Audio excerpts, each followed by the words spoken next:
He stood near the window, hands behind his back, watching the smoke rise in the distance. The air was heavy with silence. No orders shouted, no papers rustling, no boots marching, just silence. And in that silence he felt it, not just the collapse of the Reich, but the disintegration of everything he had built his life upon. Heinrich Himmler had always imagined himself as more than a soldier, more than a bureaucrat. He had seen himself as the architect of a future that would never arrive. Now, as the Allies closed in from the west and the Soviets from the east, that vision lay in ruins. His uniform still bore its insignia, his boots were polished, but his eyes were no longer steady. The war was not just being lost on maps and in briefings. It was being lost in the hearts of those who once followed him without question. Loyalty was evaporating. Fear, the tool he had mastered, was no longer enough. Reports flooded in hourly. Berlin was cracking. Entire battalions had surrendered without resistance.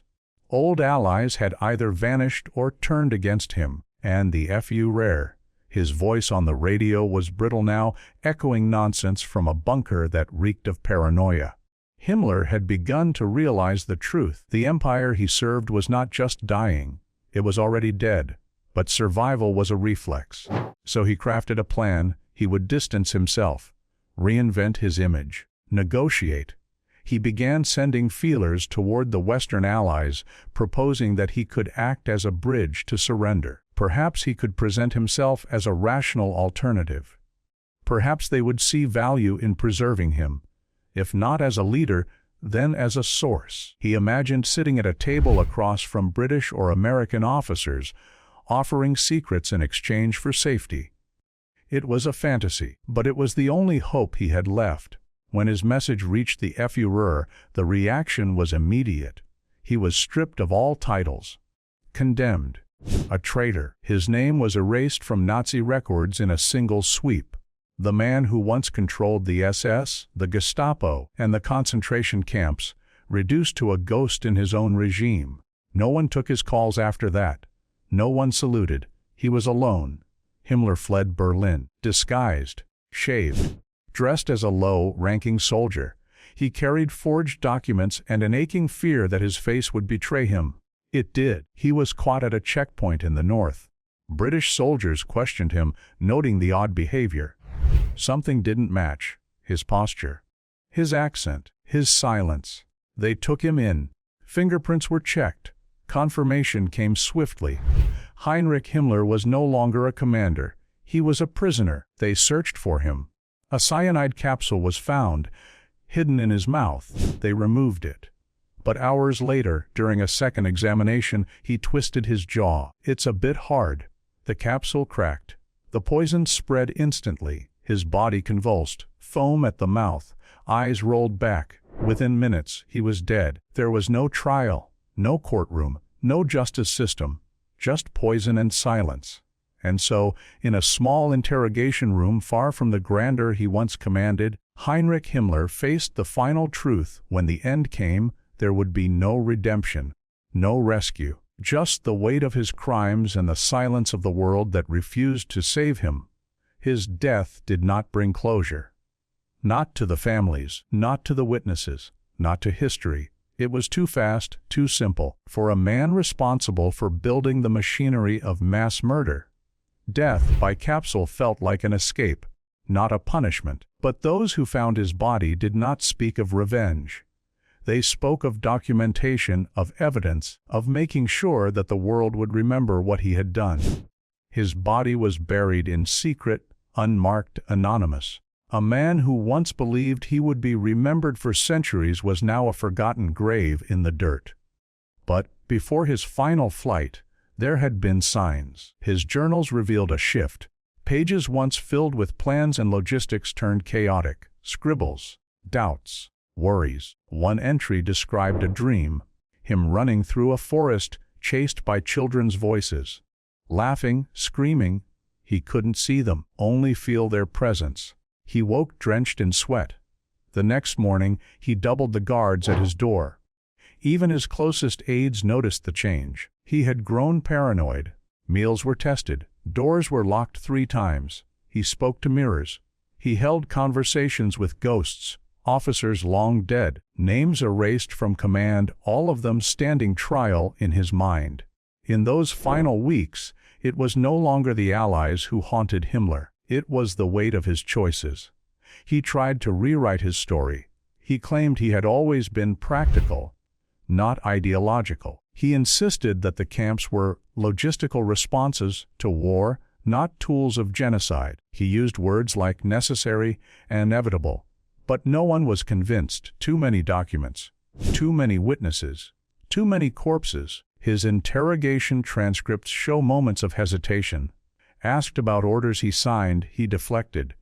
Asked about specific massacres, he paused. But then there were the slips, the words he used. They had to be managed. It was a matter of discipline. They were not capable of understanding. It was all there, in language that revealed a man who still believed in control, even at the end. In one of his final letters, never sent, he wrote a line that stood out. "We thought we were building a world, but we were only building a grave." It was unsigned, folded neatly, tucked into a book of poetry found among his belongings. A book worn at the edges, as if he had read it over and over. Perhaps in those pages he had searched for something human, something he had long forgotten how to be. But the world moved on without him. Trials continued. Camps were liberated. Photos were printed in newspapers. Survivors testified. And while Himmler had escaped the courtroom, his shadow loomed over every document, every scream, every silent moment in the testimony of victims. His death may have ended his breath, but not his name, not the horror it carried. The men who had once followed him avoided his memory. In post-war interviews, few mentioned his name. When they did, they spoke of confusion, betrayal, distance. "He changed," they said. "He was not one of us," others claimed. But history did not forget. It placed him exactly where he belonged. His story is not a mystery. It is a mirror. It shows what power can become when built on hate, on fear, on silence. And when the silence breaks, the reckoning begins. Not always in courts, but in memory. In the years that followed, historians combed through everything Himmler had touched. Every order, every directive, every speech. Patterns emerged, not just of cruelty but of obsession. He documented everything. Numbers, lists, measurements, the movement of trains, the weight of ashes, the minutes between transports. It was not madness. It was method. He saw people not as people but as units to be moved, controlled, erased. His genius, if it could be called that, was not in ideology, but in efficiency. And that was what terrified those who studied him later. He had not killed out of passion. He had killed with paperwork. Those who had survived the system he built spoke of it not like war, but like machinery. They didn't remember faces, only boots, uniforms, dogs, and doors that closed and never opened again. To them, Himmler was not a man. He was a symbol, a force behind the curtain that gave orders others obeyed without question. In Nuremberg, his name echoed in trial after trial. Even though he was not there, witnesses mentioned him. Photographs with his signature passed from hand to hand.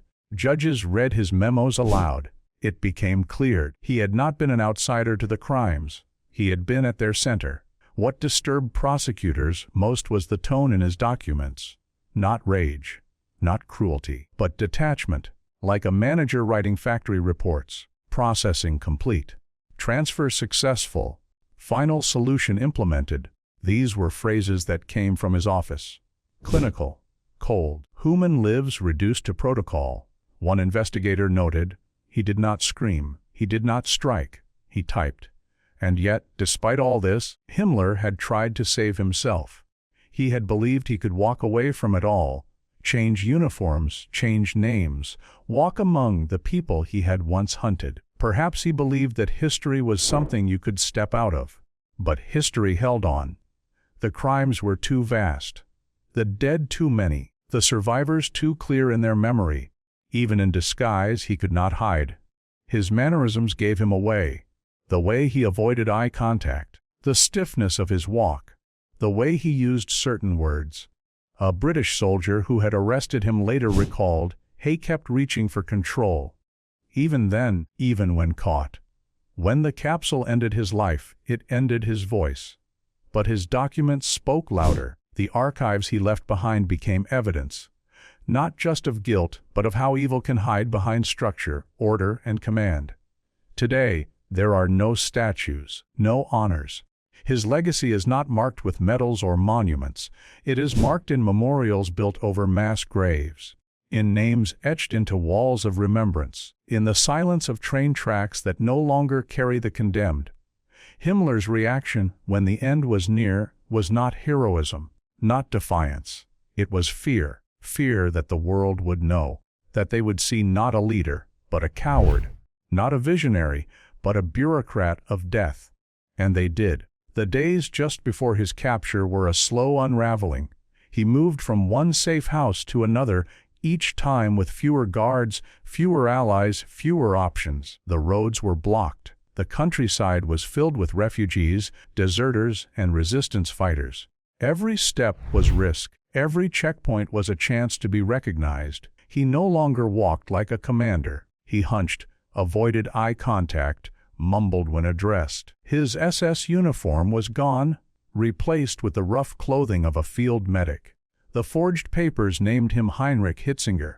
He thought it was enough, but his body betrayed him. The stiffness, the posture, the old habits of command he could not fully suppress. He was not just running from others, he was running from who he had been. At one checkpoint, he hesitated. A British officer asked a simple question. A moment passed before Himmler responded. The accent was off. The pause was strange. The officer narrowed his eyes. Later, the soldier would say, "He looked at me like he had always been in control, but it was gone. I could see the fear." The soldiers took him in for routine processing. He didn't resist. He stayed quiet, hoping it would pass. But during the body search, they found a small vial wrapped in paper, hidden near his clothes. A cyanide capsule. They removed it. A precaution. But they underestimated his desperation. During a medical exam, in a moment of distraction, he clamped down. Hard. The glass broke. The liquid hit his system in seconds. He fell to the floor, convulsing, foaming at the mouth. The doctor screamed for help, but it was too late. Within 15 minutes, he was dead. There was no grand confession, no last words, no trial. He denied the world that justice, but he could not deny them the truth. His body was buried in secret. No headstone, no ceremony, just a hole in the earth somewhere in northern Germany. And above that ground, the world moved forward, slowly, painfully, but forward. For the rest of history, he became a lesson, not just in cruelty, but in cowardice. In the final hours, he did not face what he had done. He tried to vanish, to slip away, but memory is not so easy to erase. Survivors told their stories. Families passed them down.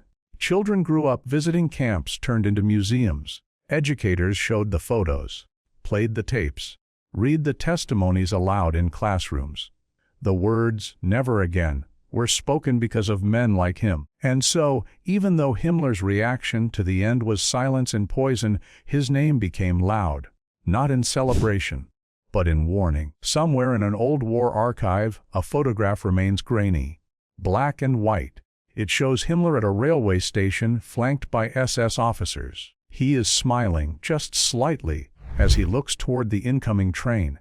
Behind him, shadows move: civilians, luggage, guards with rifles. The photo is ordinary at first glance, but the train was bound for a concentration camp. The people arriving were prisoners, and the man in the center was not a bystander. He was the architect. That image, more than any courtroom document, speaks to his legacy. A man not caught in chaos, but calmly administering it. In the years after the war, survivors of the camps often mentioned his name with a mixture of disbelief and hatred.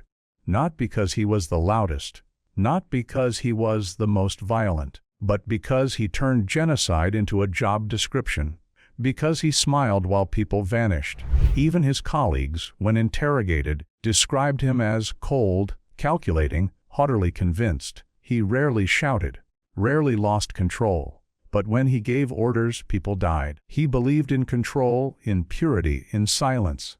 And in the end, silence is what he chose. The world had wanted answers, had prepared to ask the questions, had waited to confront him in a court with evidence stacked to the ceiling. But Himmler robbed them of that moment. By swallowing the capsule, he exited on his own terms, leaving behind a trail of destruction with no apology, no confession, no justice. And yet, even without him speaking, the truth emerged. It emerged in the testimonies of the few who lived, in the torn pages of official reports, in photographs taken by liberators who walked into the camps and were never the same again, in the shoes, the hair, the suitcases that still remain behind glass in museums across Europe. These objects spoke louder than he ever could. There is no redemption in this story, no twist, no misunderstood motives. There is only accountability and the importance of memory, because what Himmler tried to bury with his name was far too large to stay hidden. Each year, on Holocaust Remembrance Day, his name is spoken not with power, but with warning. A reminder that evil does not always scream. Sometimes it whispers, sometimes it signs documents, sometimes it smiles in photographs. Heinrich Himmler reacted to the end not with honor, not with reflection, but with fear and flight. A man who orchestrated death could not face his own, and in doing so, he became what he feared most, forgotten by those he once controlled, remembered only by those who survived him. In the months following his death, Allied investigators compiled what they called the Himmler dossier. It was not a biography. It was a reconstruction, a detailed map of bureaucracy turned weapon. It showed how one man, through memos, meetings, and blind obedience, helped build a system that murdered millions. The file was thick with contradictions. Himmler had once described himself as a father, a Catholic, a man of discipline. He raised chickens, he quoted poetry, he cried at funerals, and yet he ordered the extermination of entire communities with the stroke of a pen. There was no madness in it, only belief. That was what chilled those who read his documents. He believed what he was doing was right. This was not blind fanaticism. It was intentional, step by step, one order after another. Each action justified by logic that erased empathy. That was the horror of Himmler. He did not kill out of rage. He killed because he believed it was necessary for a world he had imagined, a world that never existed.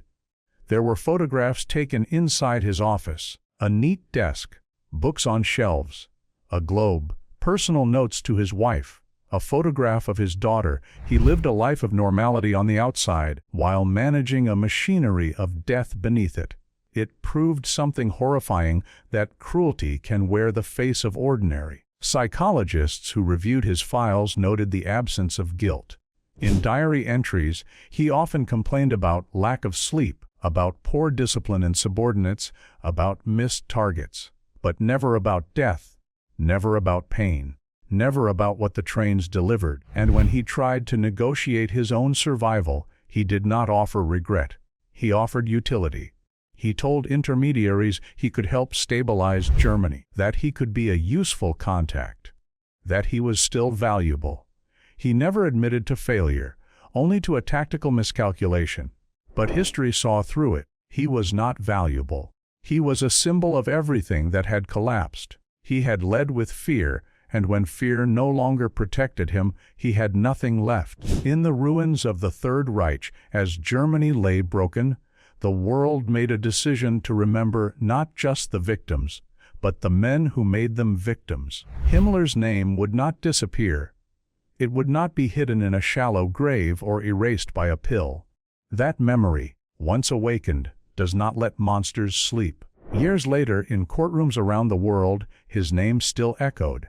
Survivors would sit behind microphones, hands shaking, voices steady, and say, "Himmler," not with fear, but with purpose. Not because they wanted revenge, but because truth matters, because silence is how it started. And silence is what he tried to return to. Archivists, decades later, still uncovered files with his initials, signatures approving expansions to camps, notes authorizing, final transfers. Small stamps with dates, times, decisions that cost lives. There was no blood on the paper. But the paper was stained all the same.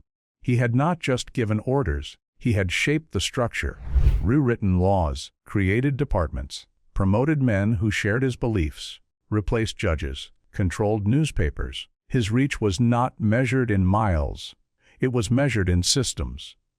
And when the systems were dismantled, they found his fingerprints in every corner. But the most terrifying part was how normal it all looked. Offices, memos, uniforms, ledgers, all built to look like governance, all used for genocide. That is why he is studied even now, not just as a criminal, but as a blueprint for how a man can destroy millions without ever firing a weapon. He visited the camps rarely. And when he did not flinch. He walked through rows of prisoners and saw only statistics. He watched the gas chambers from behind glass and thought only of numbers. In his mind, it was working. Efficient, controlled. The people he passed remembered him. They remembered the glasses, the stiff movements, the way others moved out of his way. He was not just feared. He was worshipped by those below him, hated by those below them, and unknown to the world above until it was too late. When Berlin fell, the world began piecing together the scale of the destruction. The bodies, the shoes, the ashes, and beside all of it, his name, not carved in stone, not honored, just present in the background of every horror, the shadow behind every camp gate. His reaction to the end was not just fear, it was disbelief. For so long he had been the hand that moved others. When the world turned against him, he was stunned. Not because they had caught him, but because he thought they never would, because he believed power would protect him forever. He died with that mistake in his mouth, and the world never forgot, even as he lay dying on the cold floor of that British detention center, foaming at the mouth, body trembling from the poison he had carried like a final command. There was no dignity, no last speech, no reflection, just instinct, an escape act rehearsed in his mind again and again. He had planned for this moment more carefully than most of his military operations, not to face justice but to flee it. The guards who witnessed it did not move at first. Some were stunned, others disgusted. They had prepared for confrontation, not suicide. In the minutes that followed, medical staff attempted resuscitation, not out of compassion, but duty. But it was over quickly. Himmler, the so-called second most powerful man in Nazi Germany, died not on a battlefield or in a courtroom, but like a fugitive cornered in a forgotten room, remembered not by mourners but by paperwork. His body was placed in a simple wooden box. No flag, no ritual, no ceremony. Buried in secret so no one would find the grave, so no neo-ideology could rise around it, so no nameplate could be touched by a misguided hand. He had wanted to be remembered as a builder of empires. Instead, he was discarded like a disease, a dead man in a field identified by his teeth. But even underground, his name refused to stay silent. Years later, film reels of the liberation of the camps showed emaciated figures stumbling from barracks, their eyes wide with the knowledge that someone had survived. Children with numbers on their arms, women without names, men whose entire families had disappeared, all of them part of the system Himmler built. Every frame was a testimony, every survivor a contradiction to his dream. The irony was cruel. Himmler had believed in controlling history, in shaping it, but his legacy was not the 1,000-year Reich. It was a lesson, etched in books, echoed in classrooms, shouted in museums. His legacy was that his failure would never be forgotten. He had tried to become invisible, to rewrite his ending, but the world had already decided what he was: not a general, not a strategist, not a statesman, a war criminal, a coward, and above all, a warning. The capsule he bit into did not erase the past. It only ensured that the future would speak of him with truth, not fear, and that truth, once released, could not be silenced by poison. In the post-war world, as tribunals prosecuted the remaining leaders of the Nazi regime, the absence of Himmler was deeply felt, not out of sorrow, but out of necessity. His voice, had he lived, would have been cross-examined, his lies torn apart in public, his arrogance dismantled before the survivors, the families, the world. Instead, his silence became one more theft. He stole not only lives but the chance for truth to confront him face to face. So instead others spoke for him, his subordinates, his victims, his paperwork. Survivors stood in courtrooms and described what his commands had done to their families, their bodies, their identities. Others, who once served under him, tried to distance themselves. He gave the orders. I was just following protocol. The world heard these phrases again and again, but the investigators returned to the source. And the source was always the same, his name at the bottom of the page. One file from 1942 showed his direct involvement in implementing the final solution. No confusion, no delegation. He had signed it himself. Another memo instructed regional officers to increase efficiency in transportation, code for reducing the time between arrest and extermination. Every line written in bureaucratic language, cold, measured, lethal. Historians still debate how he saw himself in those last days. Was he delusional? Did he believe he could lead Germany after Hitler? Or was it all desperation, the last moves of a man too proud to imagine life in a cage? What is certain is that even as the Reich burned, Himmler tried to negotiate, not to surrender for Germany's sake, but to preserve his own skin. His meetings with intermediaries failed. The Allies didn't want a deal. They wanted justice. And justice was closing in with every tank, every liberated camp, every photograph developed from the ashes. In the end, all his calculated power could not prevent his capture. The soldiers who arrested him were young, ordinary. They didn't know they had caught one of the most feared men in Europe until after his fingerprints were processed. When the truth came out, shock turned to disgust. They did not salute him. They did not ask for autographs. They treated him like what he was, a criminal in disguise. And when he bit down on that cyanide capsule, he didn't die a martyr or a leader or even a man of war. He died like a man who knew what waited for him. Testimony, judgment, exposure. The world never got its trial. But it got the evidence. It got the voices of the broken. And it got something Himmler feared most: memory. Because in the face of memory, monsters cannot hide.